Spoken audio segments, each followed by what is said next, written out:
Hello and welcome to episode 291 of Retro Encounter, RPG Fans' weekly podcast of many topics. I'm Mike Sollosi, and throughout 2021, we've had an ongoing miniseries with several episodes, each about the different story segments and expansions of Final Fantasy XIV, that popular, massively multiplayer online RPG that captivates a lot of RPG fan staff and a lot of our listening audience as well. So this is our fourth episode of that series. We're going to talk all about Shadowbringers, the 2019 expansion to Final Fantasy XIV. And joining me here are two other FF14 enjoyers, starting with Caitlin Argyros. Hey guys, you didn't think I would miss a discussion about Final Fantasy XIV, did you? I mean, if they listen to Random or Retro Encounter, I should hope not. if Caitlin, if anything, you're the biggest FF14 evangelist that I know, and are one of the authorities on the video game that I know. I don't know if I'd say I'm an evangelist. That kind of has a negative connotation to it. I'm not that much of like a rabid, praise Final Fantasy XIV and burn alive the heathens who don't. I mean, some of our disagree with that and think that I do, but I'm passionate. That's more of a televangelist. I was thinking of maybe the exact etymological root of the word, which means bringer of good news. And I mean, you are a lover and player of FF14 that was one of the people instrumental in getting me into FF14 several years ago. But before we get too deep into that story, let's introduce our other panelist, making his triumphant return to Retro Encounter, Marcus Gaspar. That's me. It's great to talk to you again, Marcos. It has been too long. It really has. Oh heck yeah! It's been ages. Jeez, and I retired way back in the day. Yeah, I think you retired in late 2020 sometime. I could go into my spreadsheet and figure out the last episode of Retro you were on, but I don't want to do that because that would mean less time talking to you. It is great to hear from you again. And you have also played through most of Final Fantasy XIV and through at least the base part of Shadowbringers. Is that right? Yeah, I've completed the main story for Shadowbringers, and I'm only one or two patches behind, but I played a lot of it and loved a lot of it. Awesome. That is more than enough for me. So, listeners, let us share our Final Fantasy XIV journeys with you, just so you get an idea of where we come from and what we're about.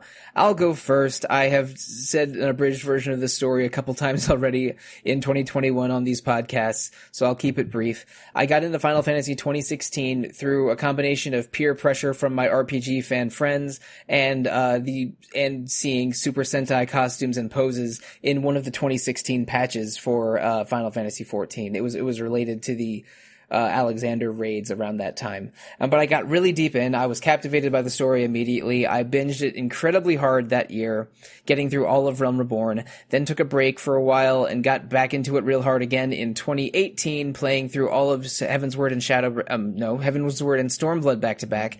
And then right around when Shadowbringers came out, I got back into it, finished the Stormblood post game and beat Shadowbringers, but then took a break again in, I believe, spring or summer of 2020. And I have not been subscribing to Final Fantasy XIV for about a year. But with Endwalker coming up and the hype building within the FF14 community and RPG fan, it's only a matter of time before I resub. So I am not quite caught up to Shadowbringers content again. I am also a few patches behind, but I did play through all of 5.0. And I'm excited to talk about Shadowbringers for this episode. So either Marcos or Caitlin, tell us in a more expanded version of what I did. What your Final Fantasy XIV journey was like.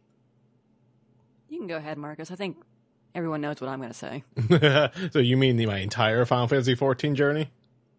Yeah, go for it. And please go deeper than I did. I'll see if I can remember. That's going back way. I think that's maybe a year after I got married. So this around 2016 is when I decided, you know what? Everyone else is enjoying Final Fantasy XIV. Why aren't I? And I decided to pick it up, subscribe to it, because at the time my computer really, the computer I had before in 2015 couldn't handle the game, even though it's not very demanding. But when I upgraded my rig, then I was completely gung ho, and then I jumped into a Realm Reborn and completed it within I think like a month or two, because I was really like into it. And then when I finally hit Heaven's Word, aka hot elf boyfriends. Oh my gosh, and I was so into that. I loved every second of the interactions, and what was it? Estinian. Mm-hmm. Oh yeah, one of those handsome potential elf boyfriends. And was it? I'm sorry, Ellison boyfriends. Was it Amric as well? Mm-hmm. Yep. Yeah. Oh, he's my baby. Go down the list. Oh, he is such a boo. I loved the little. I was playing as a how do you pronounce the cat that's in Mikote? Mikote. I had a Mikote young lady enjoying a nice date with Emmerich in her lovely sundress. Absolutely wonderful, delightful. Loved that scene so much. And it was like small things during that scenario that I actually really enjoyed. Wait, hold up a minute. Are we 3 Mikotes here? At one time, oh yeah, at least for myself. Oh, okay. Oh, darn. I've always been a Mikote. I've never been tempted to change races. I am also been a Mikote from the very beginning. A keeper of the sun. Same. Male Mikote. Probably not the same for you. I was a keeper of the moon. Then was the other one. I'm sorry. It's a keeper of the moon and seeker of the sun. Oh, yeah, okay. I'm sorry. Yeah, yeah. So you were a keeper of the are, and I was a keeper, and Caitlin and I are seekers of the sun. My bad. Yep. I want to say I was probably 75% of my Final Fantasy journey as a Mikote, and I decided to switch over to what was the next Ellison, and then after that played all of Shadowbringers as that, and then decided like at the last second once I completed it, I was like, let me try the other races. So I at least jumped one to what's a human hero? Higher? Yes, correct. Yeah, and so far that's what I'm currently playing as. My character's name, because just so I don't forget to bring it up, is a house husband. So if you see a house husband running around in the FanFreet server, that's me. I may say hi to you. I may offer you some wonderful advice or just smile at you. But just know that I am a gentle house husband, and I am just enjoying my time here in Final Fantasy XIV world as Eorzean, and I love it. Not single, sorry, young ladies and young men and everything. I am taken. Sorry. So you are a working house husband and not a potential future house husband to others. Yes, and I am so sorry. The name is indicative. But regardless, what was it? And after that, it was once I got to Heaven's Ward in 2016. I remember I hit a patch where I had like a string of like bad pugs I was playing with that I couldn't like get past a certain point to where it brought you to where are the Moogles in what's the name of the place where the Moogles are in Heaven's Ward? Turning Mists. Yeah, I could not get to Turning Mists because I had played like 3-4 pugs of people that were just really either really bad or just would kick me for some reason. And hey, mind you, I'm not the greatest healer in the world, but I am pretty good. But if people keep running into AoEs, I cannot save your life. I'm sorry. I can only do so much. So this was, you were running Somal and you couldn't get... Yeah, Somal, yeah. I remember that perfectly, that name, because it's scarred into me. And I stopped playing for the Dead series. This is bad players I was playing with. And I'm not a great player, but I know when I'm good or that's bad. The level... That's say the level 55 or 57 dungeon, right? Yeah, it's like I think halfway into Heaven's Ward, maybe, or not halfway, at least like maybe 2/3 of the way in.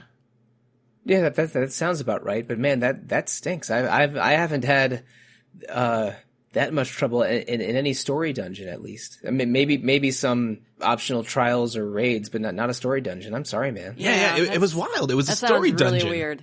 If it was a raid, I'd understand. It's a demanding dungeon to heal, so I don't think it was, I don't know what they were doing to, screw things up, but, that is a thing. People love to blame the healer when shit goes wrong, even if the healer is not doing anything wrong, and it's all, on them. I'm not saying healers are always perfect, but people like to point the finger at the heals when they die, even if it's totally their fault that they died. Yeah, and I stopped playing for like maybe a good 6-7 months, and then I returned back to it, just starting out with a new character That was my character, Riona Gill. I should point out, House Husband was not my original character. It was Deirdre Gill. Then I went to Riona Gill, and from Riona Gill, I turned it over all to House Husband. But man, you spent some money on Fantasians over the years, then, haven't you? Only maybe once or twice, because when you complete the main scenario, you are gifted a Fantasian, if I remember correctly. Yeah, and I am getting the name of that right. I could be mixing it up with the Hironobu Sakaguchi game. I was thinking that too. Like, I was gifted a game every time I won. It was great. It sounds like an amazing deal. You should play Final Fantasy XIV if you haven't yet. But once I finally came back, I played as a scholar, originally a white mage. If you're a healer for the first time or playing for the first time, play as a white mage. It's a lot more easier, because playing as a scholar, I wanted a bit of difficulty, and I guess I was just wanted to be a little bit proactive with my healing, just so I wouldn't run into like the pugs I dealt with at somehow. And for most part, I was a scholar until the beginning of Shadowbringers, and then I switched over to a DPS. I became a summoner, and I loved every second of it after that. And I was like, why wasn't I playing a summoner before? And that was only because I only switched to Summoner because the Summoner and the Scholar shared the same experience pool. Had it not, I probably would have switched over to Black Mage, which I'm currently leveling up right now on my House Husband character. And I love blowing stuff up. It's the best.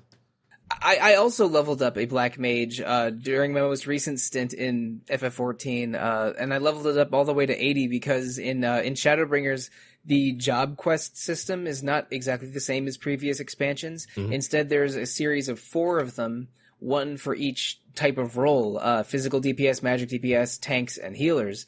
And I didn't have any magic DPS higher than 50, but I really, really wanted to see the end of that quest, and so I had to complete all the job role quests. So I leveled up a Black Mage from 50 to 80 around the time I was doing post-game in FF14. And I agree, blowing stuff up is really fun, and zapping stuff is a fun sort of damage over time also.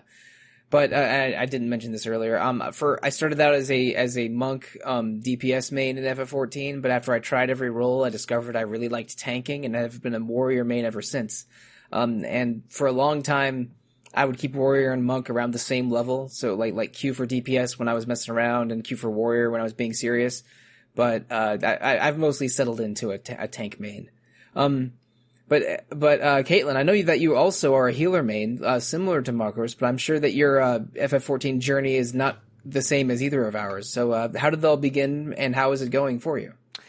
So I started playing Final Fantasy XIV at the December of 2013. So the game had been out, A Realm Reborn had been out for about 6 or so months.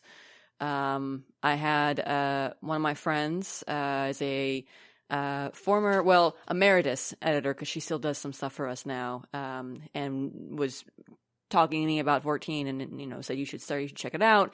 And we can say who it is. Liz was on the Heavensward episodes. Yeah. So Liz Moss, if you've seen her around or remember her from the old days, she's one awesome lady, and she's very passionate about Final Fantasy XIV, and she got me to get over my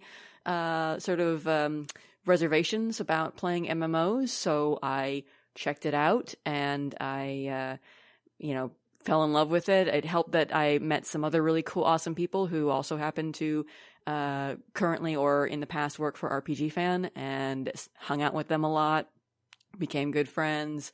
And sort of that helped to solidify my interests in the game. So I was kind of hooked from that point. So you can do the math. I have been subscribed since December 20. Actually, I take that back. The first month was free, so it would have been January 2014. You can do the math as to how much money I have spent on this game. I have the base sub, if anyone actually wants to do the math. So anyway, so yeah, I don't know. There's something about the game that just kind of spoke to me. I wouldn't say that I'm addicted, because I think I play a far more reasonable amount than some people in the game, but it really kind of proved to me that MMOs can be just as good, if not better, than single-player games. Certainly better than a lot of single-player Final Fantasies. And I kind of I haven't looked back since. And then, A Realm Reborn was great. I enjoyed it. Heaven's Word was kind of amazing, though, in terms of, raising the bar for what we could expect from the game. If you've seen my review, my sort of belated review of Stormblood, you know that I am not as big of a fan of Stormblood, but there's a lot of good in Stormblood despite my issues with the main story. And then, of course, Shadowbringers did what I didn't think was possible, and it made me, say, okay, not so much friendship with Heavensward ended, because I still really like friendship, but new best friend is Shadowbringers, because I wasn't sure that they could top Heavensward, but they did. I, as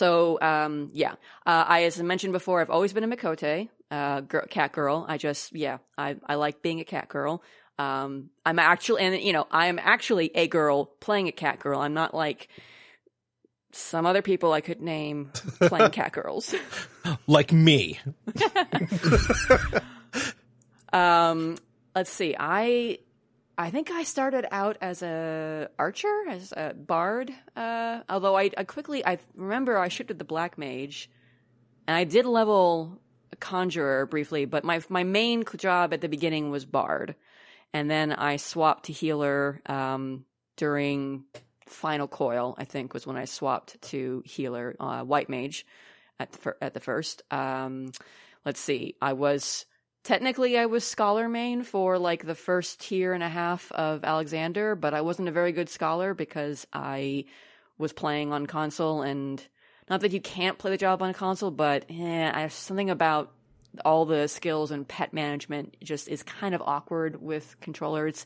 It's the same way that placing any sort of effect on the ground can be awkward on controller, and if you have to do that for pet management and pet control, it's not always the most fun experience. But also, just Scholar has a lot of mitigation and pre-preparation and stuff like that. It's not quite as much of a, oh, you're hurt, I'm going to heal you right now, and I don't have to worry about prepping stuff for the future kind of heal job. So I don't think I was the best job for me.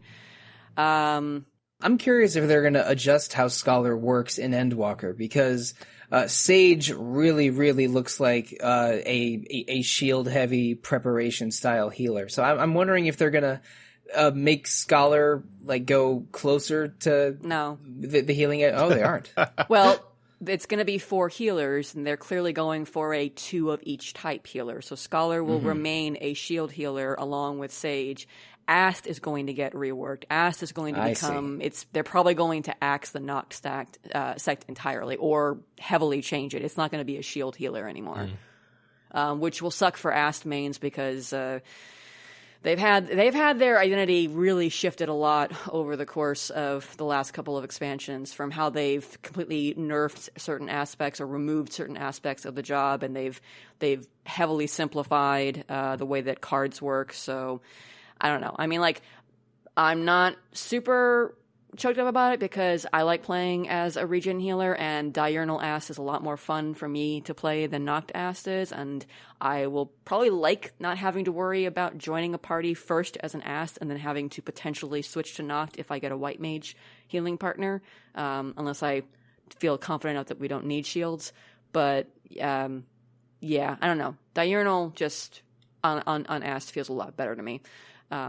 Well, I mean, you are a Seeker of the Sun Mikote, and those are diurnal, so yes. Maybe it just fits. And I love it. We are already into the jargon here. Let's go. Let's get weird. Yeah. I'm a white mage main now, though. I tried to be an Ast main for most of the last tier of Eden, and I'm okay at it. But I think I am meant to be a white mage. I'm best on white mage. That is my main. So that's gonna be my main probably for the foreseeable future. And healer main for sure. I'll dabble in tanks and DPS and level them and do them in side content, but I'm a healer main at heart. I am that person there who is rolling my eyes every time you take a Valen stack or step in a dodgeable AoE and I have to heal you or res you or sacrifice my DPS to keep you alive. So that's me. I'm Salt Mage. I want to say that I am better than most melee DPS at avoiding AoEs, but I can't say I'm guiltless. I am a tank main who does a lot of melee DPS, and I definitely have taken on too many vuln stacks in my day. And I should mention, again, Warrior and Monk are my two mains, but when I was trying out all the expansion jobs in I guess like late 2018 into 2019, I really fell in love with, at first, Samurai, and then after starting Shadowbringers, Gunbreaker.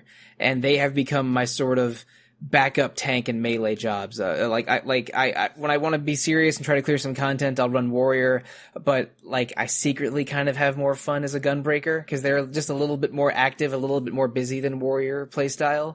And Monk and Samurai, I love Monk, but Samurai is like a monk with fewer challenging positionals and bigger damage numbers, and there's something very fun about that. Plus, Gunbreaker and Warrior share equipment, and so do Samurai and Monk. So it was easy-ish for me to try and maintain only 2 equipment sets and have those 4 as sort of my main jobs. But then I also leveled up White Mage and Black Mage all the way to 80 for those job quests in Shadowbringers. So my job identity has changes a lot, but really I'm a Warrior main with some Monk, Samurai, and Gunbreaker on the side. But yeah, Gunbreaker was one of the 2 new jobs they added to Shadowbringers. They added Gunbreaker, which is a gunblade tank job, and wow, I'm blanking right now. And Dancer, which is a ranged DPS job that wields chakrams or boomerangs, and they brought some really interesting stuff to the table. Like Gunbreaker has sort of moves that build off other moves, and is basically just a very combo heavy tank that has a couple really good damage mitigation skills and a healthy mix of single target attacks and AoEs. While Dancer has you play like Caitlin, maybe you've played more Dancer than I have because I've barely touched it. There's a lot of like rhythm based patterns to pull off for extra bonuses.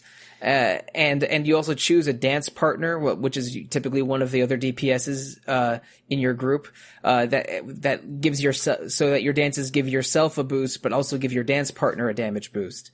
That is a fun mechanic to play around with. Am I mostly accurate there? Yeah. It's sort of like a Simon Says game that it has you play. You have 4 different moves that correspond to 4 colors, and you have to hit them in a certain order in order to pull off the buff or the maximum buff. And, I mean, it's not like you have to do it you have a set amount of time for the dance to complete, but you have as much time as you really need to hit each button. So it's okay. Easy, Simon Says. The only tricky thing is if you're trying to do it while other mechanics are going off and you're like half blinded, but it's pretty easy, Simon Says. And yeah. So you're referring to the colorful toy Simon and not the Dennis Rodman movie Simon Says. Yes. Got it. Okay. Mm-hmm. Yeah. And you alternate between one move that gives you and your dance partner a buff, but then you have another move that gives the entire party a buff when you do it off. So, and other than that, it's just a lot of like procking skills. There's a ton of procking going on with Dancer between as much as Bard.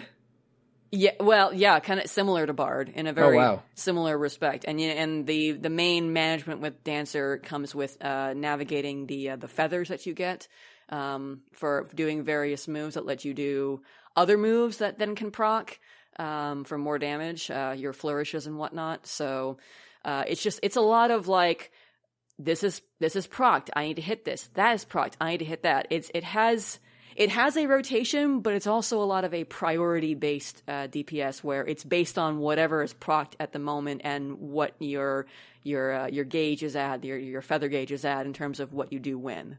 Yeah, I always thought of Bard as the proc heaviest job. And listeners, if you don't totally get what we're saying, a proc is basically when one skill has a chance to activate another skill or build a meter that can be activated for more skills. So slightly randomness dependent, like basically seeing your tokens build up or new skills proc at the behest of others make Bard and Dancer and some other jobs kind of reactionary and based on and like as you see your meters build or your procs build allow you to use more powerful skills. And personally I had always known Bard to be the job very heavily reliant on procs, but evidently there's a lot of procking going on in Dancer as well. Yeah, there is. I kind of think the Dancer is a little bit easier to manage than Bard, because Bard, like a lot of your procking in Bard is from your dots. Critting is what has you proc, and so you have to make sure that stays up. You have to rotate your songs. You have to, do some of your basic attack combo, or not combos, but basic attack procking that dependent on whether or not you have a buff up or it's procced or whatever. Dancer is kind of crazy in terms of how much can proc simultaneously and figuring out the order of operations, but I feel like it was easier for me to keep track of all that than trying to make sure, okay, do I need to use Iron Jaws? What dance did I just do? What dance am I supposed to do? Or what song did I just do? What song am I supposed to do next with Bard? But Bard has changed a lot over the expansions. It's really morphed, and for the better. Because, screw the whole Heaven's Word, you have to stand still and be a physical DPS that's a caster, effectively. That was awful. But it's a lot different from when, I played it as my main back in Realm Reborn. Totally different. Yeah, most of the vibe now is that powerful magic and casting jobs need to stay in one place in order to maximize their damage, and of course they all have tricks for getting around and escaping trouble. While the range DPS like bards, machinists, and dancers are much more mobile while they get their skills off. Marcos, did you try out any of the new jobs in Shadowbringers, Gunbreaker or Dancer?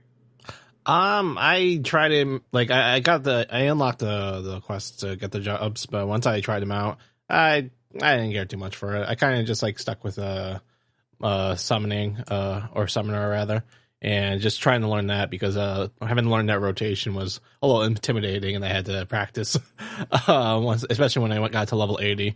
The summoner rotation is a little too intimidating for me. Really busy. It is really busy, but there are times where you're actually moving around a lot because you're not really held down, but especially when you're controlling your pets, you're kind of just mashing the button as fast as possible, trying to get as many whatever, I forgot what the move's called. It's been 7 months. Whatever the final attack for either Phoenix or Bahamut is, just to make sure that you maximize DPS and not forgetting to forget to use devotion or whatever it is. Don't let that sit. But yeah, I was mostly just trying to learn that rotation.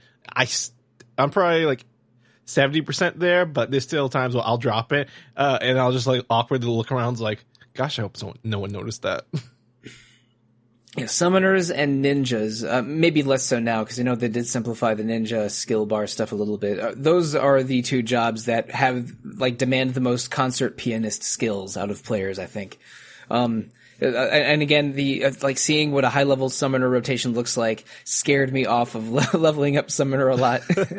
When I was especially, I think in fact when I was trying to figure out which job I wanted to level up to get for those job quests, it was between Black Mage, Red Mage, and Summoner, all of which I had at 50. But let's actually talk about Shadowbringers a little bit. I mean, that was a fun job and skill discussion, especially about the two jobs introduced in Shadowbringers. But the one thing that I think Shadowbringers did that impressed me the most in the early goings was how they quite literally drag you into a new world. At the very end of the Shadowbringers at the very end of the Stormblood post-game quests, one by one, several of your allies mysteriously fall into comas while you're hearing a mysterious voice in your head. And this happens to 5 people, Thencrid, Y'shtola, Urianger, Alphino, and Alisaie, and then finally to you, the player character, the Warrior of Light. And for a while, you don't know what's going on or why this is happening. Your allies are not dying; they're falling into weird comas.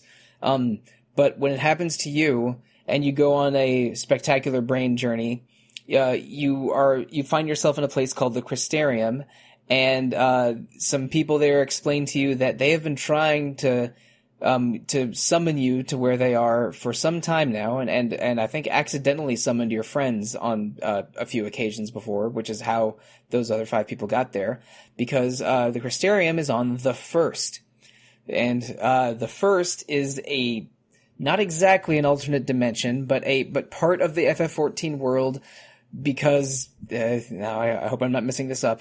The world, because of a giant clash between two primordial gods, Hydaelyn and Zodiark, Hydaelyn being the goddess of light that is almost your sponsor through this adventure, the world was divided into 14 pieces. The source, which is the world you're from, and 13 alternate realities called shards, and the first is shard number 1 of this split reality. And they aren't exactly perfect mirror images of each other. The parts of them mirror each other, but then, different things will happen in each shard. But what happens on shards can influence what happens in the source. And, you also learn that the Ascians, one of the evil shadow organization that you've been battling since the Realm Reborn, are worshippers of the dark god Zodiark, and part of their goals are to unite all of the shards back into the source to make the world one piece again, because that will enable them to we're going to get into this more complicated story very soon, but that will enable them to re-summon Zodiark and achieve their other goals, which again we will get to soon. So what was basically there is a crisis on the first, and at one point, some warriors of the first visited the source, our homeworld, calling themselves the Warriors of Darkness in the 3.x Heavensward post game, and you ended up fighting them, and because they were trying to save their world, but something had gone wrong, and now, 4 years worth of expansions later, the people from the first are summoning you, and you need to try and save that world, which the Warriors of Darkness were unable to do earlier. Now, the thing that going back to what impressed me the most about Shadowbringers, for the first time since 2013, since the very beginning of FF14, I feel like I'm really visiting a new world. Because what goes on in Heavensward and Stormblood, like you're visiting new locations, and they're part of a very impressive whole world, but it feels contiguous. You feel like you're just going somewhere next door. Well, but the first is a weird reflection of the world that we already know, but it is fantastical and strange and subverts expectations in a way that was a mind blow to me. I think the first couple of areas on Shadowbringers is more of a like Dorothy stepping into Oz, Alice stepping into Wonderland kind of moment that I hadn't felt since, I don't know, maybe since parts of Heavensward. It blew me away. So let's start with you, Caitlin. What were your sort of thoughts and feelings going into the early stages of Shadowbringers? Am I right in calling this a more fantastical Final Fantasy XIV? Oh yeah, definitely. I think you start in Lakeland, right outside of the Crystarium, which is this wide open forest of beautiful purple trees and hills and a crystal clear lake, and it's so colorful and beautiful, and it's supposed to be the first version of Mordona, since the Crystarium, the crystal tower is there, and you have the lake, keeper of the lake. But so you can kind of recognize it as such, but it's at the same time, it's just so different and beautiful. The color use throughout Shadowbringers and lots of the areas is really great.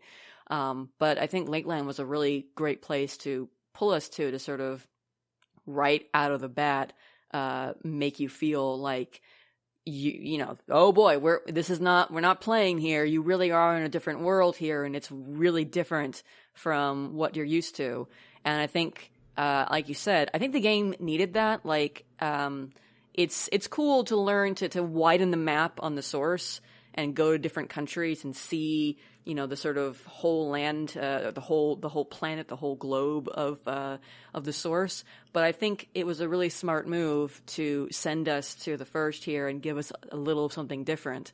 And it's even more so, I think it's amazing because we know that wasn't necessarily their intention. They weren't originally going to send us to the first, as part of Shadowbringers, but they decided that we needed to have that sort of, experience. And I'm very glad that, we did, because it turned out to be a good sort of like, it's not, it's not that the game was getting stale or boring, but it was still a good, I think, palate cleanser experience and a like you said, a more fantastical experience. It definitely feels more like what you might expect from like a traditional single player Final Fantasy kind of experience. You know, you're thrust into this strange world that's in crisis and you have to save it, and there are lots of interesting new villains and bad guys, and you're not sure of their motives, and the stakes get high, and you know you're teetering on the edge at the very end of, are you going to save this world, are you going to save yourself, kind of thing. Really just had the sort of classic hero's tale thrown in there in a way that was really cool. And yes, your goal on the first is to save the first, and we'll get into that in a minute. But also your those Warriors of Darkness I mentioned that were in the 2013-2014 content in FF14. You because time flows differently, their actions took place 100 years earlier in this version of the first that you're on, and they basically were the first Warriors of Light, but because they were using too much light energy and did too good a job of defeating the forces of darkness, that the forces of light outbalanced the forces of darkness, and now the first is basically plagued with eternal daytime and evil apparitions of light called oh shoot, is it are they called light? What are they called again? Not light bringers. Sin eaters. Sin eaters. That's it. And light wardens are the most powerful sin eaters, and they're plagued by sin eaters, which are basically like they would be like demons, but they resemble things like angels or ivory or marble statues. Of things like lions and doves that are just real crazy version, like or kind of like the weeping angels from those Doctor Who episodes from like 10 years ago. Don't know if we got any Who fans in the audience, but it's like basically having to restore the balance towards darkness in a world plagued by light, and the world being this crazy, colorful mirror image of the world you're used to is just such a cool subversion of what FF14 already was. And for most of the game, the player character is referred to as the Warrior of Darkness when they're in the first, because that being the nature of their quest. And pretty soon you realize what you want to do is relocate your friends, because when they fell into weird comas in the source, they were also being transported to the first, and help them in the regions that they've settled in to right local wrongs, as it were, and defeat the light wardens that are sort of the pillars of light holding up, supporting the forces of light. So if you defeat more light wardens, you would allow night to fall to actually happen in the first once again. Because again, it's had eternal daytime for almost a full century, which has affected the local ecology just a little bit and weirded out a lot of people just a little bit, with the Crystarium being this sort of crystal sanctuary near the center of the world that is one of the last few safe havens in the first. And even when you go to the first for the first time, a wagon train, you meet a wagon train operator, just like when you play A Realm Reborn for the first time, but seconds after you meet him, like you see him, you see his decapitated head because he's been murdered by a sin eater. Like this is a crazy, fantastic, colorful world, but these angelic appearing sin eaters are as savage and dangerous as anything you've ever faced in FF14 before. It is such a crazy clash of visual and conceptual ideas at hand that my jaw dropped with every new development playing Shadowbringers. It's so cool. But Marcos, what are some early thoughts that you had, let's say, in the first several quests of Shadowbringers? Because you start out in Lakeland, and then you go into I forget the names of the areas, but one that's a fake Limsa Lominsa and around the city of Yulemoor, and one that's a fake a fake Ul'dah in the desert region in the southern part of the first. But what were some of your thoughts in the early areas of Shadowbringers? I mean, after we've been seconded into Norvad over here with our friends, I gotta say that I absolutely was pretty astonished by not only just you know, like you said, like the visuals itself is like it's really striking, especially when you see like that whole vast of like lightness that just keeps on going, especially in the the desert area. But my experiences with them of those areas is it's really cool, especially I think the one that really stuck out with me the most, or like any questing, was in what's the name of the desert area? Amarang, that's right. And Amarang is where the edge of the flood of light is, the all-consuming lightness that is swallowing the world. And you said you were Kiseki'd into the world. Now Caitlin and I both love Kiseki, but that's a Falcom series of RPGs also called Trails. I think you meant to say isekai. Isekai, excuse me. Yeah, which is a sort of a genre of Japanese story where someone is transported to another world. And I enjoy Inuyasha as much as the next guy, but isekai stories have gotten a little out of hand the past couple of years. But Marcos, in Amarang, that's where you meet Alize, and this is again the very beginning of Shadowbringers, but like you see people that are slowly turning into Sin Eaters because of exposure to the flood of light, and one of Alize's friends quite horrifically transforms into a Sin Eater before your very eyes and becomes one of the mid bosses of the first dungeon in Shadowbringers. It is a very, very bold series of events that you see in the early stages of the game. And the first dungeon, Holdminster Switch, I think, right? Mm-hmm. Yeah. Okay. Yeah. I was sure I had that word wrong. It is less a traditional dungeon and more you like sprinting through a village that's under attack by Sin Eaters, and I don't know. There's a sense of urgency in that dungeon, and the fact that it isn't some kind of shrine ruins or cavern makes it seem a little unusual and special for an early game dungeon. I love that dungeon so much. It is opener. It is so good, and the first time you hear Insatiable, the boss theme in Shadowbringers, is a oh man, like just like throw down your jacket, let's go kind of moment. It is that there is so much forward momentum in that dungeon and such power to that song that like it was just the most exciting early impression I could have of FF14 Shadowbringers. It's Holdminster Switch plus Insatiable really affected me.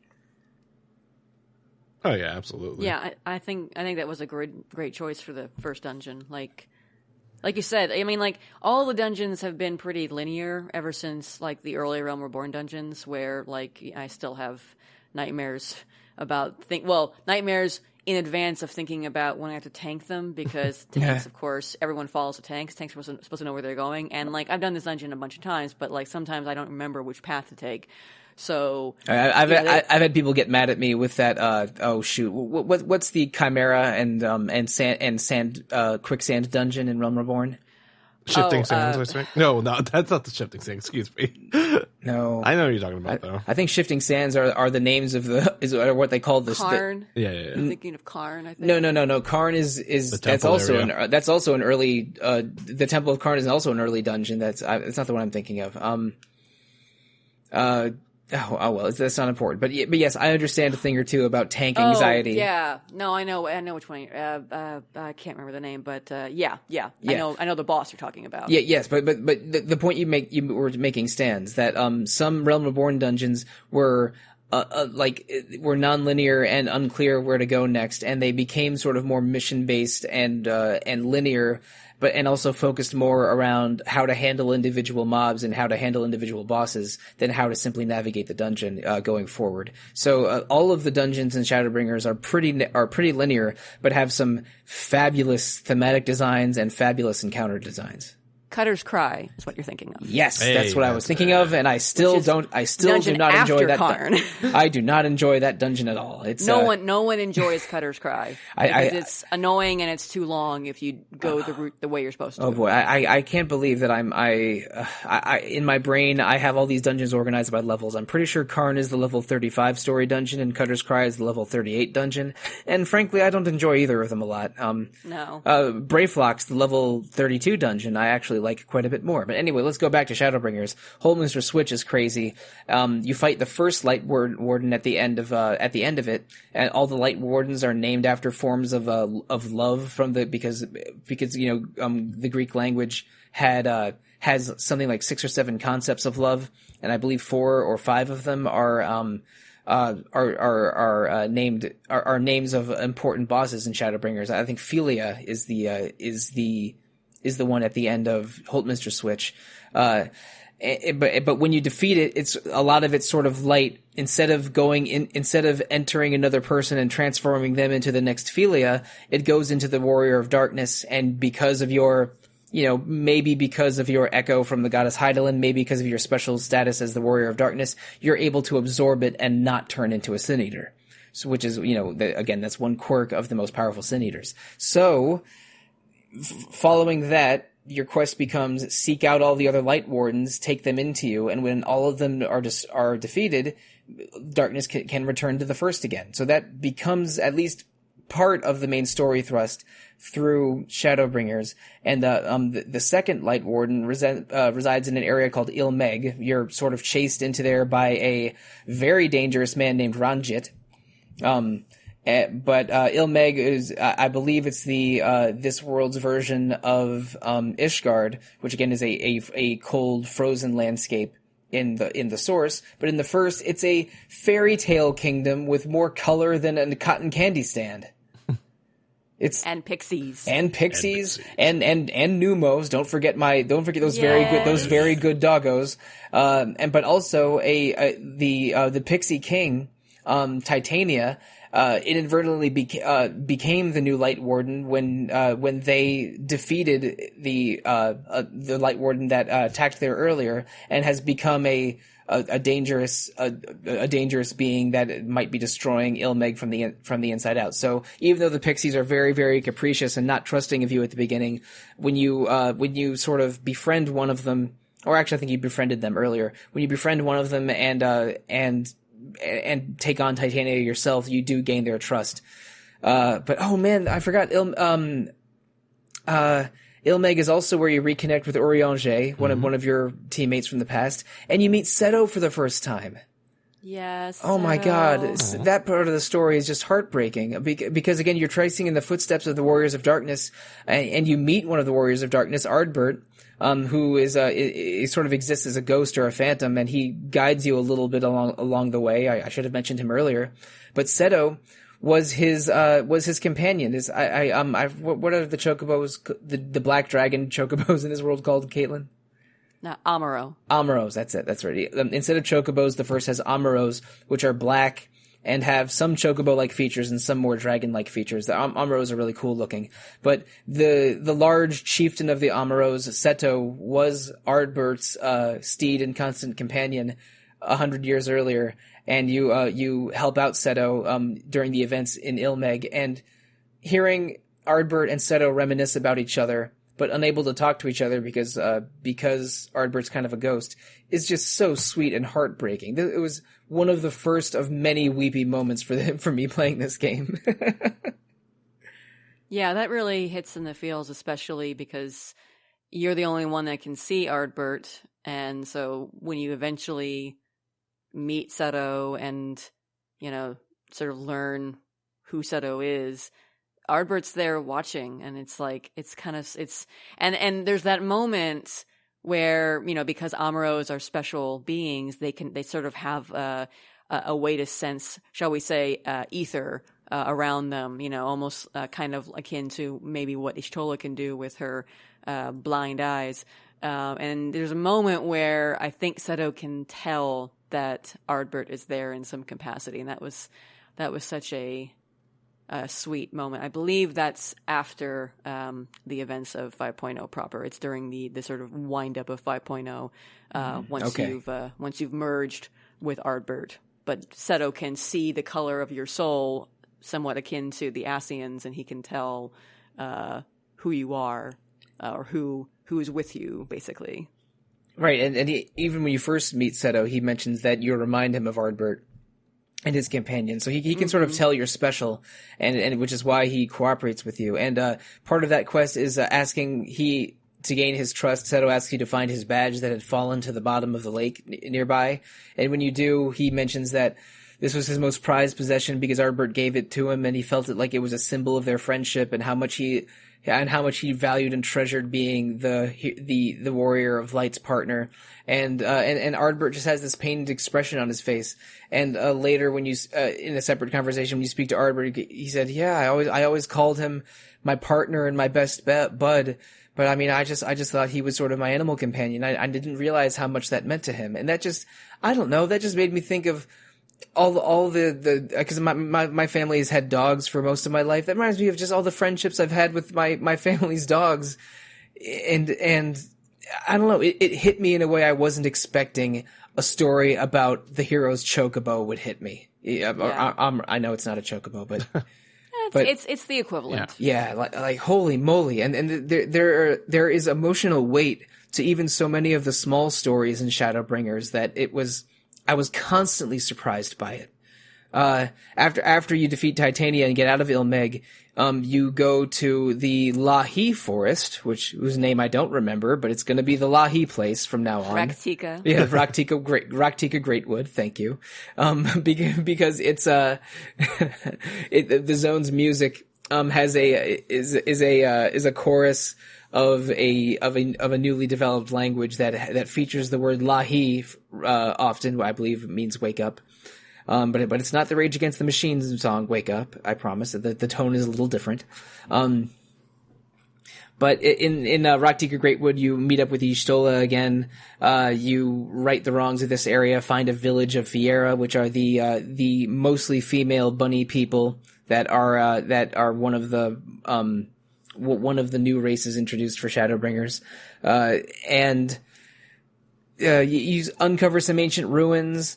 You do eventually challenge the Light Warden there, but maybe most importantly of all, who do we interact with heavily for the first time in Raktika Greatwood, Caitlin? Well, there are two people, but I mean, one of them is Y'shtola. You finally find Y'shtola. You know the one I want to talk about now, though. Yes. Well, yeah. A certain Ascian who you might have seen at the very end of Stormblood dancing around Emperor Varys and being all, dance, you're a puppet on my strings. His name is Emmett Selk, and he is the best Final Fantasy villain or antagonist or a really freaking extreme anti-hero, because I don't know that villain is really the accurate term for him. In the series. I said it. All of you Final Fantasy VI fanboys can come at me with your Kefka's the greatest, or all you Final Fantasy VII fangirls, or you love Sephiroth. Emmett Selk is better than both of them. The end of the story. And yes, I have not beaten Final Fantasy VI, but I know enough about Kefka to make that judgment. Okay, Caitlin. I am with you that Emmett Selk is a better villain than Kefka, but I am not with you on you not beating Final Fantasy VI. We'll talk about that later.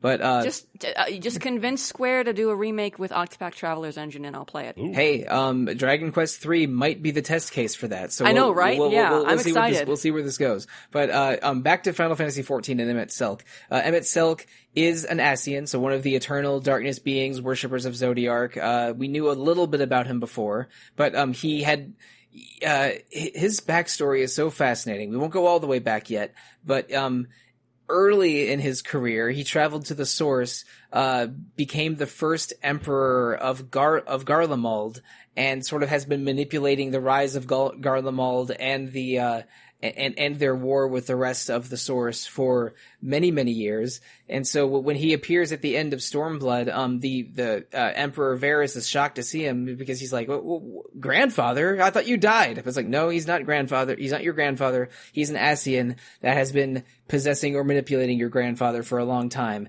But now he's in the first, and his motives are very weird and unclear, because he helps your party a couple times, reviving Y'shtola when she's near death, and guiding you to, I think, the next Light Warden. And basically it seems like he wants you to accomplish your goals until he doesn't. Like his motives are kind of interesting because you're never quite sure if he is being honest about he shows himself to you in the Crystarium. I think is the first time you see him, or the first real encounter you have where he introduces himself anyway, and you know who he is. And he says he's there because he wants to see, whether or not you can find another way besides the Ascians doing their Ascian stuff and the Scions and the Warriors and Warrior of Light, trying to thwart them at every end. He basically wants to test us and see, are we actually capable of achieving what needs to be done, or are we really just these weak, fractured beings who don't deserve to live anymore? And you're never, he's just snide enough and he holds enough back that you're never really 100% sure if he's really good for that, if he really means that, or if he's just toying with you. But I do personally think that, yeah, he is, I think, trying to have it both ways. He's having a bit of a Xanadu gambit here where he's mostly set on doing what they've been doing, but he is curious enough and willing enough to give us a chance, even though he knows it is nigh impossible for us to meet the level that he wants, because he is ultimately interested in seeing whether or not we can prove him wrong. And I think he goes through most of the expansion, or most of that patch, expecting us to not be able to prove him wrong. But I think he is open to that possibility, and that's the only reason why he shows himself or talks with us or tries to explain to us what's going on, because he wants to see if we have all the information before us, if we understand what happened before the Sundering, if we really understand who Hydaelyn or what Hydaelyn and Zodiark are, and if we really understand what the Ascians want, if we really have to be enemies, or if there isn't some way that we can, in fact, reach the same goal. Now, and I don't think he ever really intends necessarily to abandon the method that the Ascians have set forth as reaching that goal, but I don't know. He's had a lot of time on his hands between, manipulating the Garlean Empire and all of the shenanigans that he's sort of sat back and let Elidibus and La Habrea and Nabrialis get up to during the previous expansions. So, I think he's curious and bored enough too that he kind of wants to, toy around a little bit and just see if things can get interesting. Right, and around this point in the game, sort of near the midpoint of the Shadowbringers story, Emmett Selk makes it very clear that the Ascians are trying to unite the world that was fractured, and that Zodiark and Hydaelyn aren't exactly gods, but primals of incredible power. And primals being, again, beings in the Final Fantasy XIV world that are given life and given form through worship and through the energy of crystals. So with Hydaelyn and Zodiark being maybe the two original primals, or at least the two most powerful primals, summoned by an ancient civilization, and with their clash resulting in the world being split apart, and the Ascians' quest being to try and unite the world together, even though that reunification has insane consequences. Marcos, what was your reaction to the first couple meetings of Emmett Selk, or what are your overall feelings about him? Because Caitlyn's are certainly very strong. Well, I mean, when this absolute Chad is revealed to everyone, I thought, this guy is looking pretty amazing here. And he presents his case pretty well, too.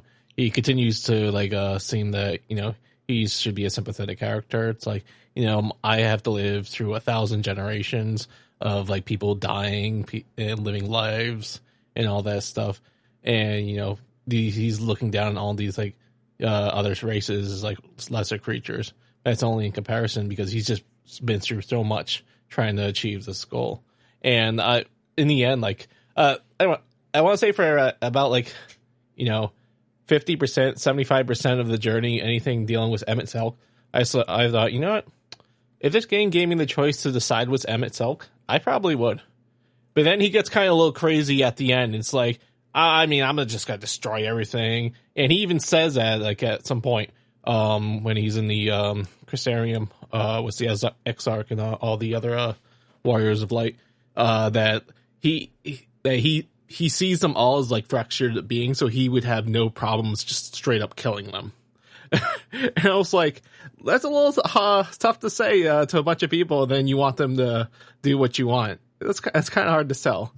Yeah, well, the thing about Emmett Selk, or one of the things about Emmett Selk, is that the civilization that the Asians were originally a part of, they were the chief denizens of the whole world before the Sundering, and were the groups that summoned Hydaelyn and Zodiark, and he looks upon that world as the world of complete enlightened beings, and the world that he sort of lived in and valued incredibly deeply in his heart.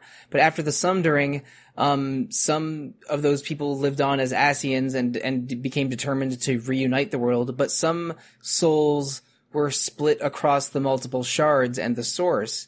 And so Emmett Selk, because of just the nature of what he is, views most people in the world as fractured or incomplete, or at least incomplete compared to the near perfect beings that were his original society. And he's simultaneously encouraging of you because he thinks that you might be able to support his vision of reuniting the world eventually, but also disappointed in you because you aren't exactly the same kind of person that his people are, and you're resisting the Asians' goal of reunification in a way that, again, it's like sometimes he's proud of you, sometimes he's disappointed in you in a way that is a weird vibe for someone that's part of a group that has been openly antagonistic of everything since the beginning of FF14. Yeah, so but it's weird with Emmett Selk, though, when he attests to you in the final dungeon of the game. He's like, here, pass this test. You passed it. What? You passed it? Well, get ready for another final judgment.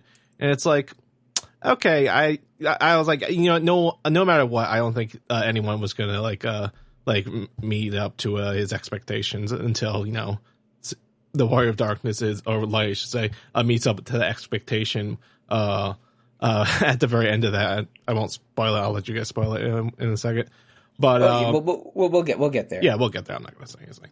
But because you do sort of continue through the world to seek out the other Light Wardens and defeat them. The last Light Warden you encounter is Valkyrie, who is the despotic ruler of the city of Yulmore, which a city that has seemed to have domesticated or even capitulated to the Sin Eaters and allowed a very, very busted society of sort of like an evil oligarchy and a weird dystopia that creeps out the Warrior of Light and Alphino a lot when you visit there for the first time.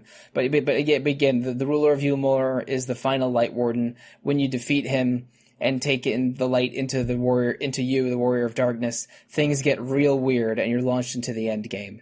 But you don't.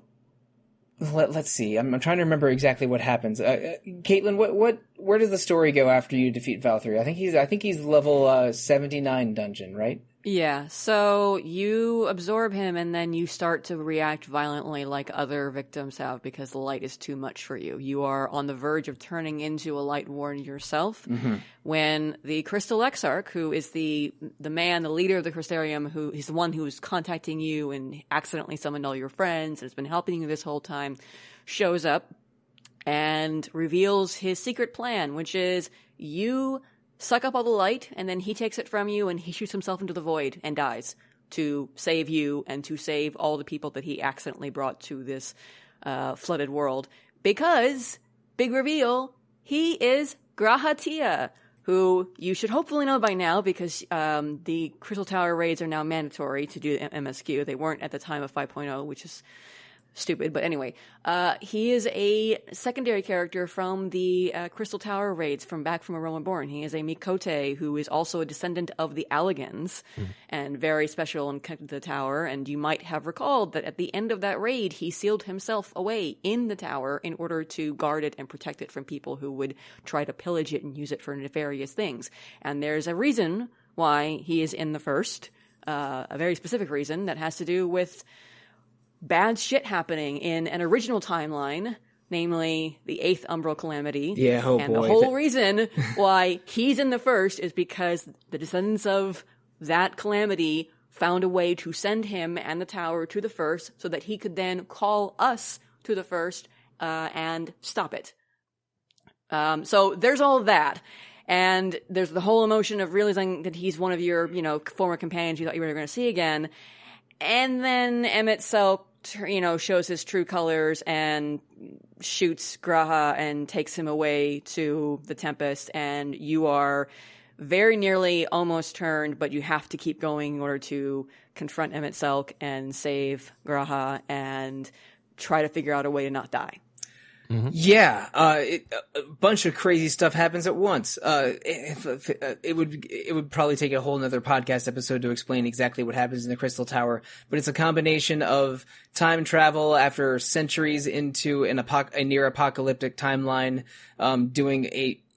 zooming a centuries older Grahatia into another dimension and going back in time, causing the Crystal Tower to form in the middle of the first where it hadn't been there before, and then the citadel of the Crystarium forming around the Crystal Tower and employing the Allagan technology from deep in the engines of the Crystal Tower to power and sustain itself. It's wild trying to wrap your head around it. And one of the post-game dungeons of Shadowbringers, the Twinning, which is one of the dopest dungeons in the whole game, holy moly, it is also fleshes out that story and that concept a little bit, especially if you take the time to read all of the lore notes scattered around the Twinning. Which I mean, who does that? I read them online later, but definitely, you should at least look at the storylines of Alexander and the Omega raids before you do that dungeon, because it'll make a lot more sense. Yeah, it's a dungeon. Okay, you know what? Let's jump ahead and talk about the Twinning a little bit. It's a post-game dungeon, so you have to be level 80 to do it.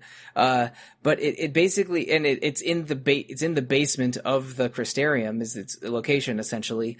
But in the Crystal Tower, yeah, in the Crystal Tower, with the Crystarium is built around. But it basically it is descendants of Biggs and Wedge and Sid from the source from thousands of years earlier were developing time travel and interdimensional travel technology to save the first with the Crystal Tower. And so the Twinning dungeon is the technology that they used.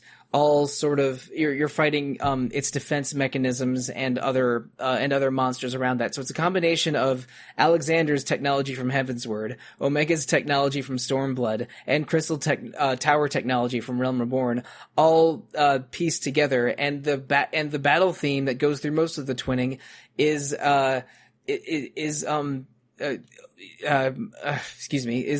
arrangements of music from all three of those, with the final boss of the Twinning being an arrangement of a song from the Alexander raids performed live, and it is all so cool. Holy crap! I love the Twinning. I love it. I love the meme with the Twinning that they so lovingly recreated during FanFest this year. The Twinning had a popular meme that with going between light party and full party and a gif of a young man dancing. That is a complete delight to behold. And then they recreated a meme in a live performance at the recent FanFest event. And I mean, how much do the developer and community enjoy these kind of interactions? I can't think of a community that loves a game community that loves their developers as much as FF14 fans love Yoshi P and Soken. Like I can't think of one. The developers love the fans too. It's obvious how much it's not just about this is their job and they want to avoid backlash. They really do love the community and want to give us the best experience possible because they love us. So it's just it's a really wholesome for every asshole that you deal with in Party Finder or Try Hard who is my DPS. There's way more people who are lovely people, friends, love this game, love the developers, and the developers realize it. And they just, they shower us with lots of good stuff and clearly enjoy seeing what we come up with their game.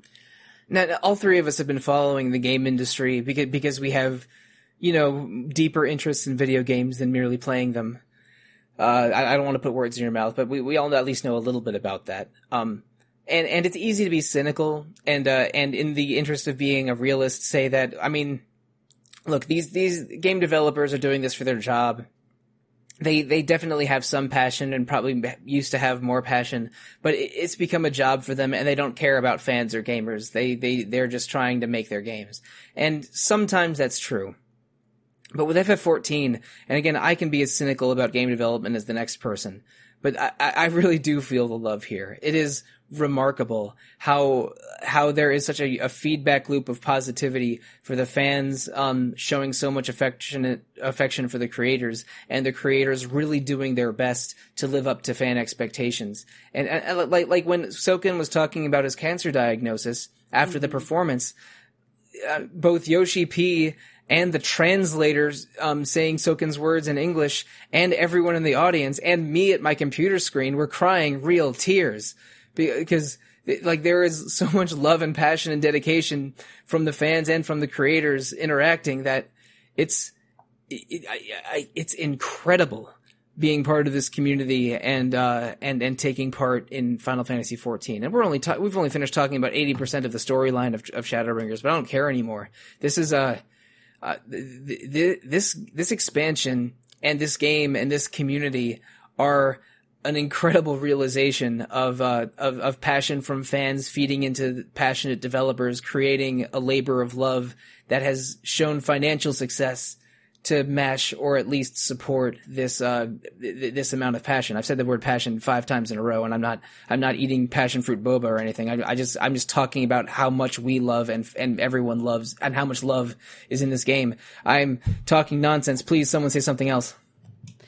Yeah, no, I think, Yoshi P has said before that he considers Final Fantasy XIV his life's work, and I don't think that he's saying that purely out of sense of obligation, like it's my job. It's more just that he recognizes it as, his calling in a way, and that's something I think really special, that he feels dedicated enough to the game to say that it's not just he's just going to work on it until it's over. No, he wants to keep working on it for the rest of his career. It's not something he feels he has to do because, someone is telling him to. It's something he wants to do, both, for us and for himself. And that's kind of like, that's hard. That's unusual, I think, to see developers that are that passionate, it's a word, it's a good word to use about what they're creating, and not just because it's what gets them paid or wins them awards, but it's because it's what they want to do and what they love to do. And you mentioned Soken, that is that I did not cry. I thought I was going to. I think I didn't cry because I heard about the diagnosis before I was able to watch the concert, because the concert was at 5 a.m. my time, and I was not staying up for that. So I think I was prepared and didn't react like the way I would have if I had seen it live. But it's such a touching story. I've talked about it on Random, but I'll say it again. And I 100% believe him, and I'm sure Marcos will agree with me, that music is so powerful. It is so powerful. It's not just about listening to a melody or a lyric and just saying, oh, that sounds nice. There is real power that can affect your mood, that can affect your outlook on life, that can affect how revved up you feel to do something, or how down the dumps you feel and just want to curl up with a blanket and watch TV or whatever. That music can do that. And I 100% believe Soken when he says that music saved him when he was battling cancer over the course of last year. And somehow, despite that, managed to keep working, didn't tell anyone besides Yoshi P. And I think they mentioned he also might have mentioned it to the CEO, but he didn't tell the dev team about it. And apparently one of the most touching parts of that story was specifically the 5.3 trial theme to the Edge. The story lead, Ishikawa, would go back and forth with him about making cuts to the song so that it would fit the cutscenes better. So the idea is there's a lot of back and forth, a lot of specific detail work on this song, and he's in the hospital fighting cancer while doing this. And I don't know, it's just that level of dedication is amazing. But also, like I said, I can understand how the passion for that music gave him the will to keep fighting what is one of the scariest and hardest fights that a person can have. And that song was already my favorite song in the game before I learned this. Now it's like I don't know how anything's going to top that. It takes on a whole new meaning to look and to hear that song, knowing what Soken went through when he composed it. And the fact that he was so willing to do this even while fighting cancer, because he knew that the fans, that we loved his music and loved playing the game with his music and wanted to give us that experience, is just like, I don't know how to top that. Like, I feel like we need a new Guinness World Record for something, someone who is that devoted to his craft and that passionate about music and that, that much, in love with the community that he's helped create. I just all the awards to Soken, really, really. Yeah, absolutely. I got a music degree, so I have the authority to say that you got to be an idiot to not believe any of Soken's word on that. And for anyone who thinks that like the dev team or even the music team doesn't care about the community or isn't really listening, you got to be out of your mind. It is clear like care and careful execution that these fine folks are doing. So if you're listening and you have never touched Final Fantasy XIV, absolutely jump into it. You're gonna come across like a lot of random people, but you're gonna find like a niche group of people that be just like you when you play on there, and you befriend them, join a free company, and have a lot of fun because they tried really hard to make this game fun. And if I'm playing it, and still after this long, and for me to stay committed to a game, there's only one game I'm committed to, and that's Steambot Chronicles for the PlayStation 2. Everyone on the site will tell you that. The second game after that is Final Fantasy XIV. And this game is, there's just so much love and passion that's gone into it. And Mike's right. There's a lot of passion that goes into it. And you can keep saying passion. You can just spill like a passion-free drink all over the floor. And you would say like there's not enough passion on the floor because it's everywhere. So if anything, I can only just echo both what Sollosi and Caitlin said. So please play if you haven't. And if you can, or you're still a little shaky, just check out YouTube videos. The memes will definitely draw you in. Absolutely. I love the memes videos on YouTube. Don't forget, you can play for free up to level 60, including all of the award-winning expansion Heavensward, aka the second best expansion in the game's history. All of it. All right. If we're demanding that others play FF14 like the evangelists that Caitlin insists that we aren't, and talking about Steambot Chronicles for the PS2, we might be nearing the end of the episode. But psych, we aren't. We still have plenty to talk about. Soken's dedication and his craft are so amazing. I'm just going to hit a couple quick hits here. I mentioned how the Twinning, one of the best dungeon songs, combines elements from the previous 3 expansions.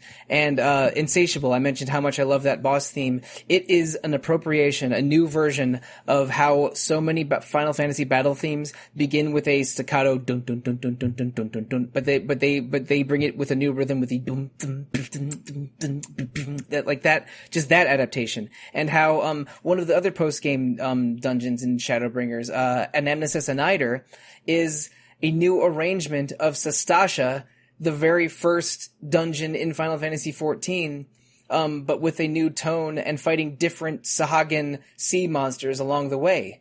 And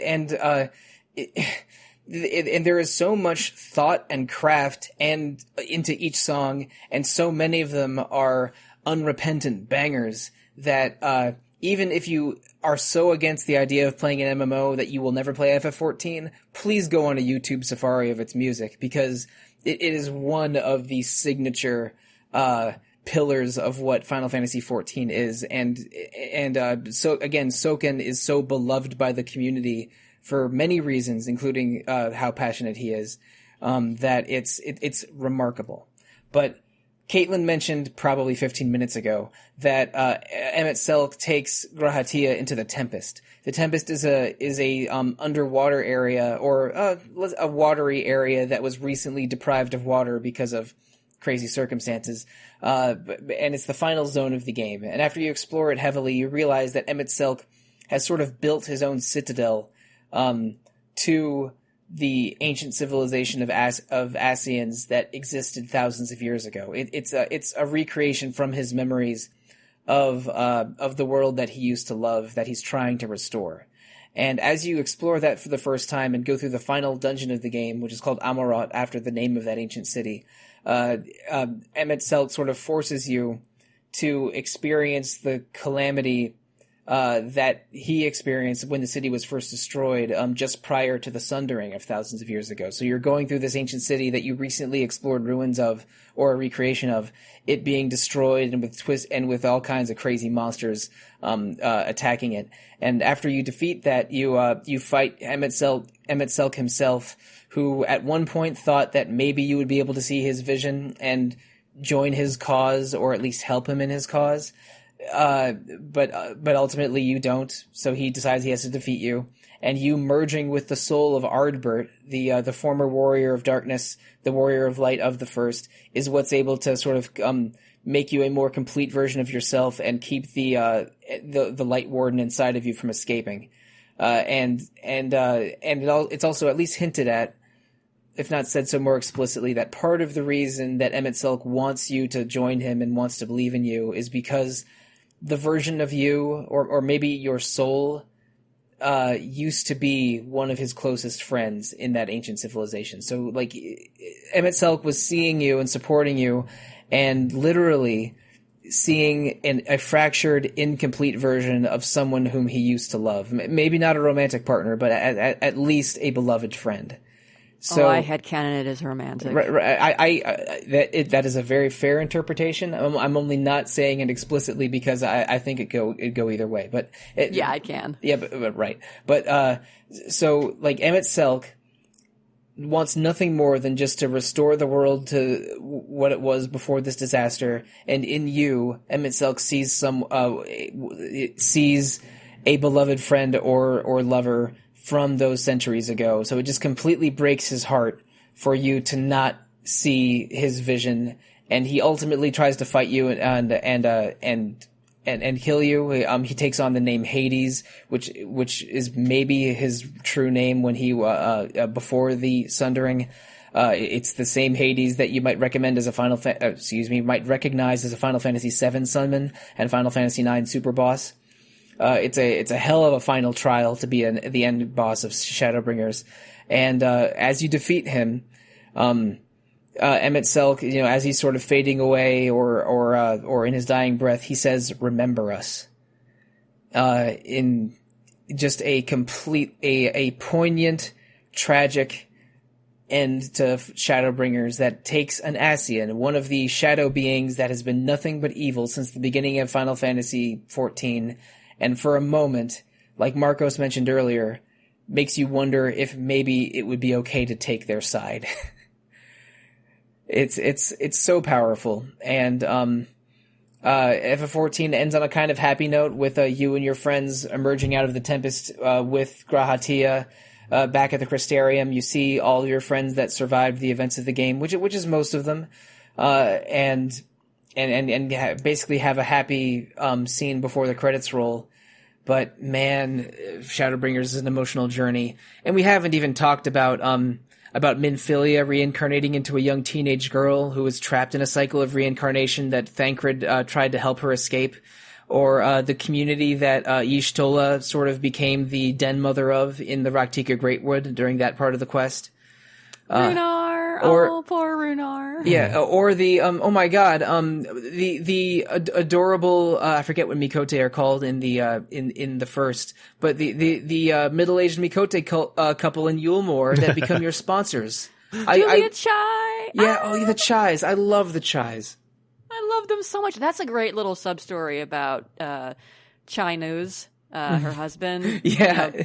Going from being that sort of decadent, everyone in Yulmore was very, who lived above, in the rich part was very spoiled and, just lazed about. And he's one of them, but he's also an engineer of these giant stone golems that they used to use all over the place. And part of the sub story is getting him to be okay with the idea of taking over as a leader of Yulmore once you deal with Bathory. And I loved that side story so much. And Julia Chai is just so perfect and loving and supportive, and I love her friendship with Alfino. It's just so adorable. And the crazy thing is, the Chais remind me of two of my friends, a married couple who are indeed a slightly stuffy person with an engineering background, and a heavyset red-haired wife who is just a complete being of love and trust.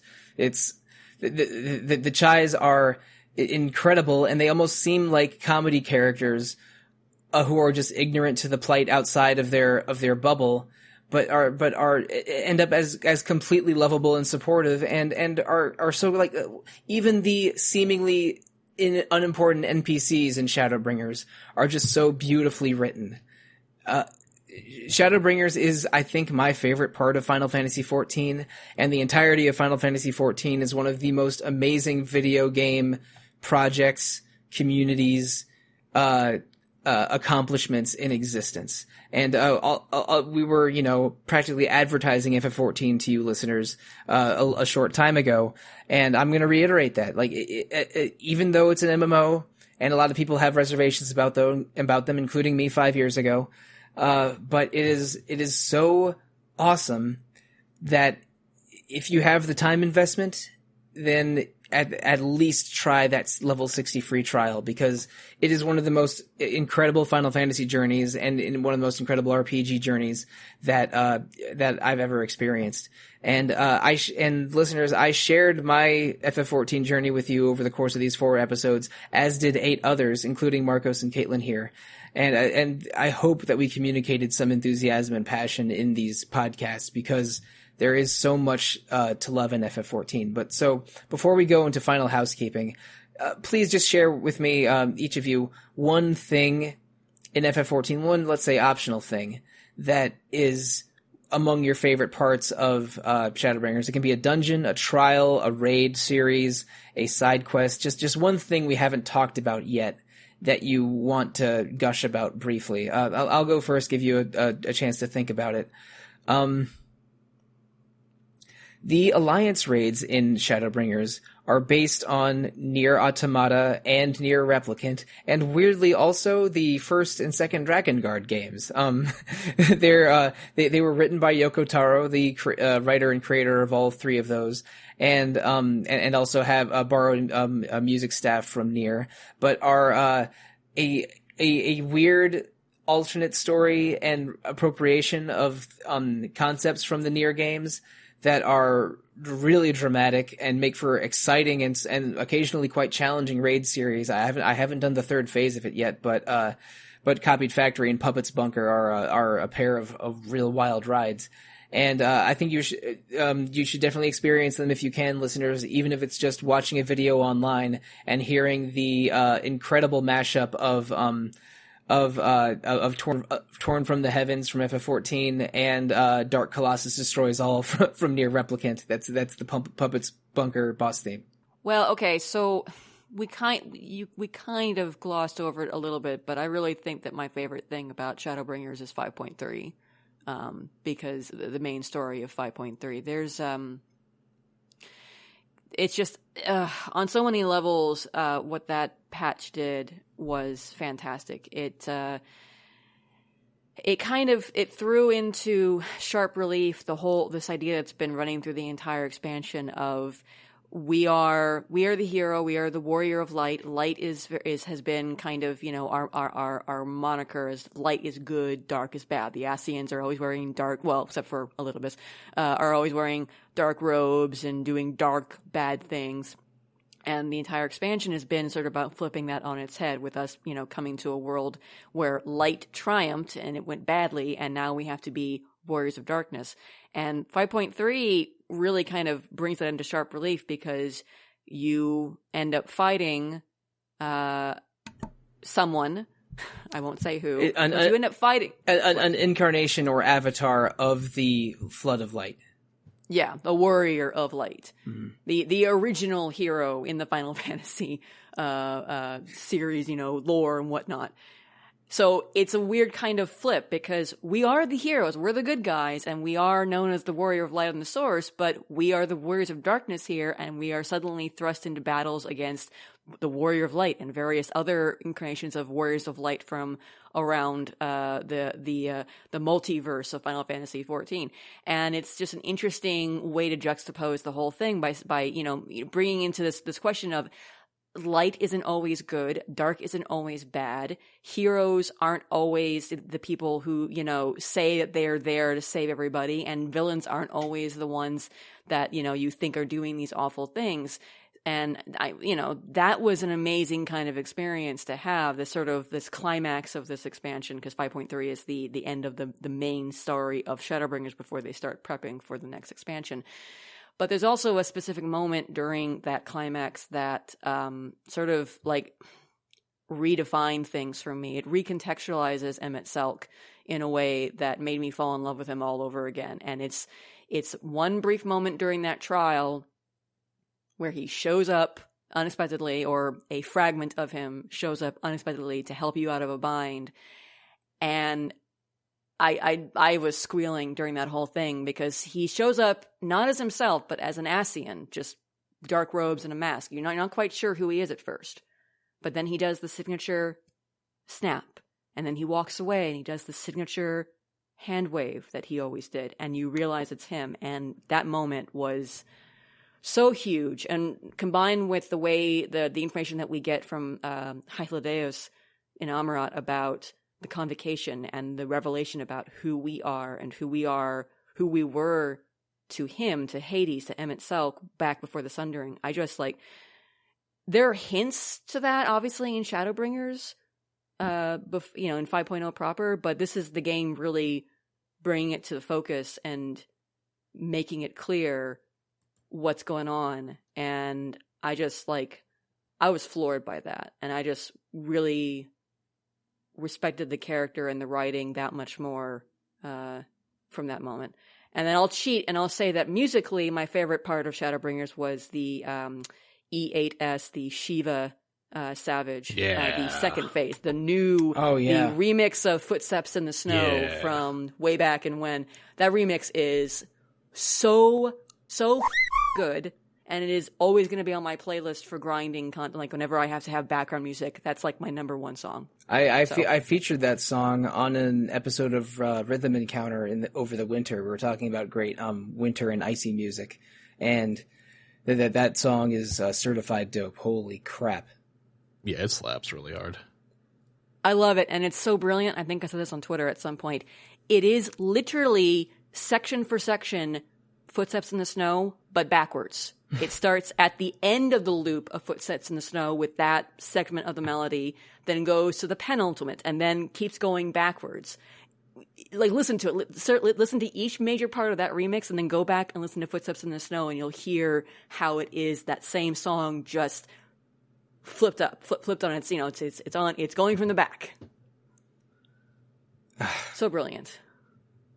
Man, from the 2.5 Shiva fights to the 5.2 Shiva fights, even those are flipped. The patch numbers are flipped.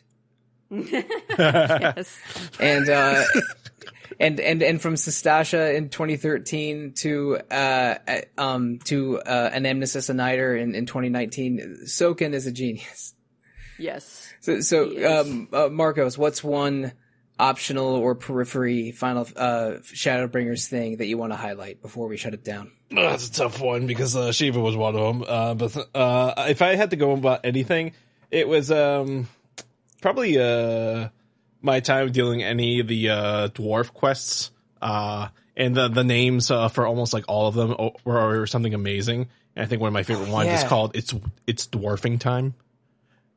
Yes. And just wasn't there one where they were trying to find this invisible like dinosaurs or invisible creatures, and they're just looking around and it's like they finally find it, and it's just like they're out in the open, they're huge, but yet they're invisible, kind of like a Loch Ness monster kind of deal.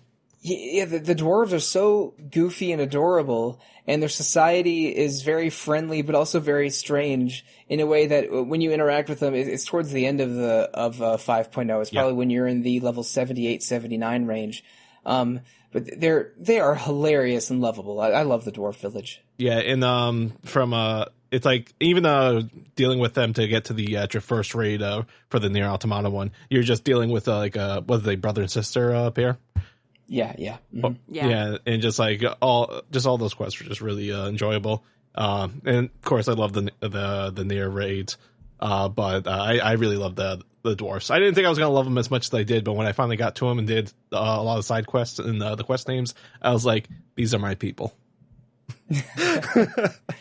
But in terms of music, the music has been absolutely stunning. Right now, I own like every soundtrack for every main entry, including the patches, like the Far Edge of Fate and all the stuff, and absolutely gorgeous. And I'm trying to remember, has it been a release for that Shiva one yet?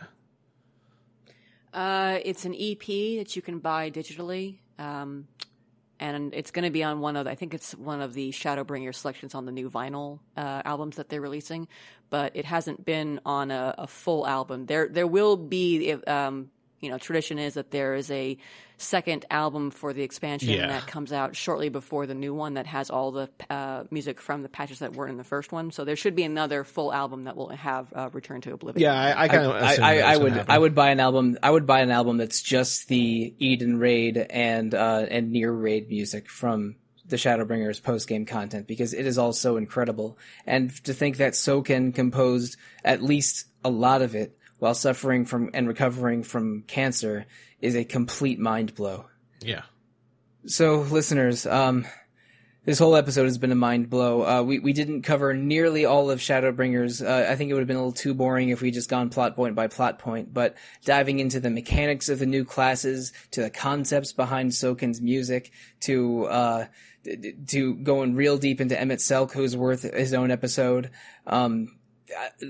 We could do a whole Part 5 that's just more Shadowbringers, but we won't. This is the final retro encounter at Final Fantasy XIV episode in this miniseries. If we do more Final Fantasy XIV episodes, which we might, they will be themed a little differently or about a different part of the FF14 world. I'm not completely shutting the door on FF14 and retro encounter, but I am shutting the door on FF14 in this time in retro encounter. Oh, I hope that wasn't too convoluted or overdone, but thank you so much for joining us on at least this part of this 4-episode journey, and thank you so much, Caitlin and Marcos, for joining me for this episode. It has been a blast talking to so many RPG fan people about FF14, and I think I could not have chosen or at least asked two better FF14 fans for this episode. Thank you so much. It's a pleasure. Yeah, I'm happy to be here. But I'm also happy to be here. We have done 291 episodes of Retro Encounter, and I've been around for something like 75 or 80% of them.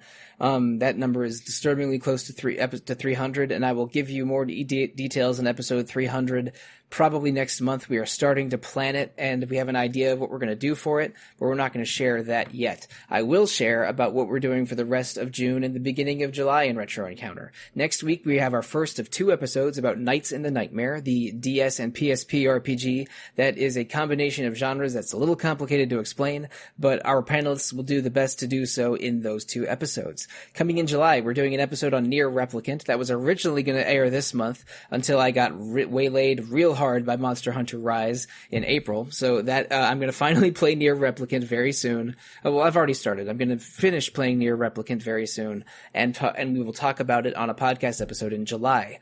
Also coming in July, we're doing 2 episodes on Hakuoki, which is a series of otome games that was released for the PSP, PC, and other systems starting in the mid-2000s. There's a bunch of Hakuoki games and remakes, so I will leave it up to that panel to explain exactly what Hakuoki they're playing, but I should mention that panel is going to be all women. We decided that to do our first otome game for the podcast, we were going to have our first panel of all women there to discuss it, and Hillary is planning those episodes, and I believe the panel is assembled, but I'll have to ask her for more details because they haven't recorded yet.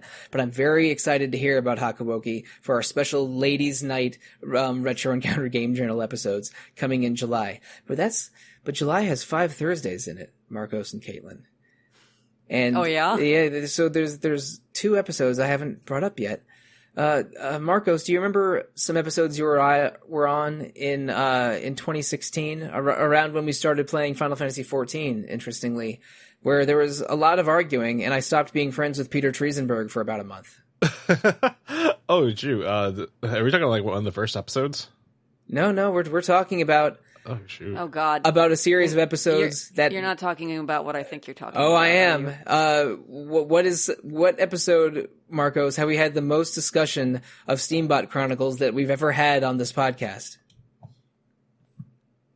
The Essential 10 is returning. Oh, my gosh. In July 2021. That's not what I thought you were talking about. I thought you were talking about Final Fantasy 15. No. Because it was 2016 and Peter loves the game, so. No. Peter and I had so many arguments about Kingdom Hearts and Zelda on those episodes that I got a little stroppy about it, as Alana might say. But we're bringing back that episode format in 2021, close to the 5-year anniversary of those first 2016 episodes. They are coming in July, the Essential 10-2. So, listeners, if you have questions about Essential 10 or Hakuoki or Knights of the Nightmare or Final Fantasy XIV or Nier or, I don't know, sandwiches, then please email us. The best way to do so is retro@rpgfan.com. You can also comment on our message boards, visit our Facebook page, our Instagram page, our Twitter page, our Discord server, our YouTube channel, our Twitch channel, something streaming every day on Twitch, stuff being added to the website every day as well. You can also listen to our other 3 fine podcasts, Random Encounter every 2 weeks about randomness, Rhythm Encounter currently on hiatus about RPG music, and Phoenix Edge also on hiatus, but usually weekly and about current RPG events. You can review Retro Encounter and those other 3 fine podcasts on Apple Podcasts, Google Play, Spotify, whatever listening venue you are using. We love feedback. Give us feedback, but if you want to give us feedback personally and not generally, how can listeners reach us via social media? Starting with you, Caitlin. You can reach me on Twitter. My handle is my Final Fantasy XIV character's name, Aurelia Borel. You can tell from that who I stan. Yes, I do. Aurelia, the general from Trails of Cold Steel 3. Yes, but it's not who I named her after. She's named after the character from Love Actually. Oh, okay. Oh, yeah, the woman that Colin Firth has a relationship with. Yes, yeah. I love that. Was my favorite story out of all those stories. You know that's one of the best ones. It's maybe the most romantic one, but you know what I think is the most underrated story in that? Is Bill Nighy as the rock star with his with his manager, and how they realize that they sort of been the relationship for over the whole years. That was sweet. Too. I thought Bill Nighy's storyline is underrated in Love Actually, but which is a crazy ensemble of a movie that is still enjoyable even 20 years after it came out. It's sometimes I worry that it's too saccharine, but then I watch it and enjoy it so much that I'm not mad anymore. But okay, this is not a podcast about Love Actually. This is a podcast about Final Fantasy XIV that should be coming to an end. Marcos, how can listeners find you? You can find me on Twitter at /RhythmRoo. It hasn't changed over the years, so you can still find me that way. And what are your thoughts on Love Actually, Marcos? I don't even remember if I watched Love Actually. And all right, I want to say that I don't remember, but after 3 years of being a dad, my brain is rotted, so I forgot a lot of things. Well, I clearly need to make Caitlin play Final Fantasy VI or finish Final Fantasy VI, and have you finish watching Love Actually. You could watch it with your kid and enjoy the fine Mariah Carey cover that is near the end of the movie. It's a wonderful rendition of All I Want for Christmas Is You. But listeners, if you want to find me, I am not named after my Final Fantasy XIV character, which is El Trio Altago, which is both a Dragon Quest reference and an East reference, I know. You find me at The Real Monsoon most of the time, which is a Soul Calibur reference, or at Evoker for Dogs, which is a Persona reference. I guess I'm just made of references today. I think I need a sip of some passion fruit Gatorade and then to go to sleep. But listeners, thank you. Good night and good luck.